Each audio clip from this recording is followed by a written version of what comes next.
بسم الله الرحمن Next point. الرحيم. Do you say rahimakallah to a non-Muslim? Over here he said rahimakallah because he's trying to teach.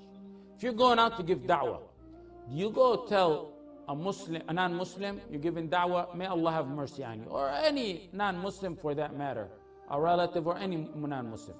Let me say this. Number one, there's no difference of opinion among scholars that one cannot pray for forgiveness and mercy for a non-Muslim who dies in that status, a kafir. You can't make dua for him, may Allah have mercy on him. In Nawawi said, in al-Majmu' in the 5th volume, there's an ijma', there's a consensus on this. Ibn Taymiyyah, rahimahullah, said, there's an ijma' on this, that is prohibited, and that's in the 12th volume of al-Fatawa. As to one who is alive, if one is alive, there is some comments on this, and let me clear it up. When a modernist or ignorant reads it in some of the old books, he'll say, look, so-and-so said it's okay to make dua with mercy to a kafir that's living. And then they might even tag on it a kafir who's dead too, the way the speed, at the rate they're going.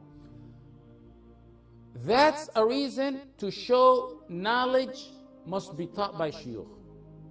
Because sometimes you're going to see in a book, for example, the word makruh, dislike. In some shuyukh, some ulama consider what they say dislike haram. But you always use dislike.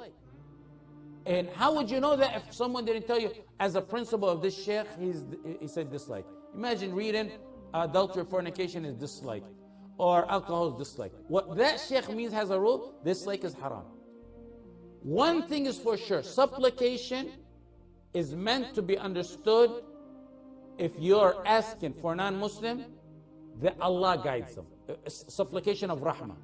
Al-Hafidh ibn Hajar mentioned this in his explanation in Fath al-Bari, the 11th volume. He said, in summary, this is the summary, and I'm going to give it to you, and this is the best summary.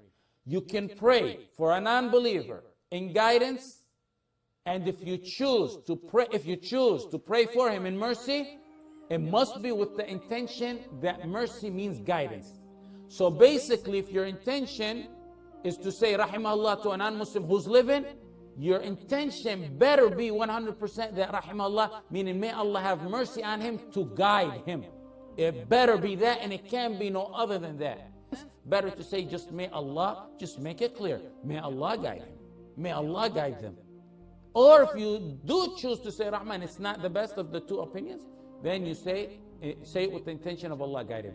Badr al-Din al-Aini in Umdat al-Qari, which is the interpretation of Sahih al-Bukhari, commented on a hadith where the Prophet ﷺ mentioned, Allahumma aghfir liqawmi la ya'lamun. The Prophet made supplication that Allah forgive his people where they were non-believers. He said that's to forgive his people. He said it, the Prophet ﷺ said it when they were harming him and oppressing him. Badr al-Din says that means to grant them guidance to Islam, which will cause them to be forgiven if they do become Muslim.